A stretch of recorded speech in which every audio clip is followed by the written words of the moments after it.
Fight എന്ന് പറയുന്നതും ഒരു വലിയൊരു ആർട്ടാണ്, ആർട്ട് ഫോമാണ്. അപ്പം നമ്മൾ അതിൽ ഞാൻ പ്രത്യേകം ശ്രദ്ധിച്ചിരിക്കുന്നത് കളരിയുടെ ഒരു ചെറിയൊരു മൂവ്മെൻറ്റ് പോലും എൻ്റെ കയ്യിൽ നിന്ന് വരരുത്. കാരണം ഞാൻ കളരി പഠിച്ചുകൊണ്ട് അറിയാതെ പോലും ഒരു കൈയുടെ ഇതിൽ വരാൻ പാടില്ല എന്നുള്ള ഞാൻ പ്രത്യേകം ശ്രദ്ധിക്കുന്ന ഒരു അതിൽ ശ്രദ്ധിച്ചു. പിന്നെ കലൈ മാസ്റ്റർ ഒരു 2 ദിവസം മുന്നേ അതിൻ്റെ ഒരു ചെറിയ റിഹേഴ്സൽ പോലെ ഇങ്ങനെ ആയിരിക്കും ഇത് ചെയ്യുക എന്നുള്ളതിൻ്റെ ഒരു ഇത് തന്നിട്ടുണ്ടായിരുന്നു. കാരണം അതിൽ കൂടുതലും ഈ ഒറ്റ ടേക്കിലാണ് ആ ഷോട്ട് ഇങ്ങനെ പോയിരിക്കുന്നത്. നോക്കി കഴിഞ്ഞാൽ മനസ്സിലാവും അങ്ങനെ ക്യാമറയിൽ ഇങ്ങനെ പോകുന്നത്, ഇടയ്ക്ക് ഇങ്ങനെ വരുന്ന ഇതേ ഉള്ളൂ.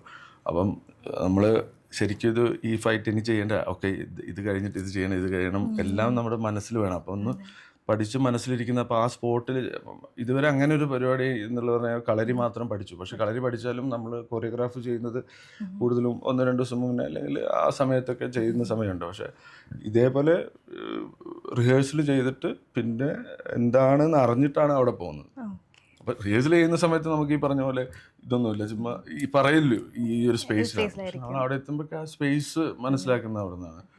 അപ്പം പിന്നെ രസകരമായിട്ടുള്ള എല്ലാം കുറേ പുതിയ ആൾക്കാരുണ്ട്. ഫൈറ്റേഴ്സിൻ്റെ കൂടെ തന്നെ ഈ പുതിയ ആക്ടേഴ്സ് കുറേ ഉണ്ട്.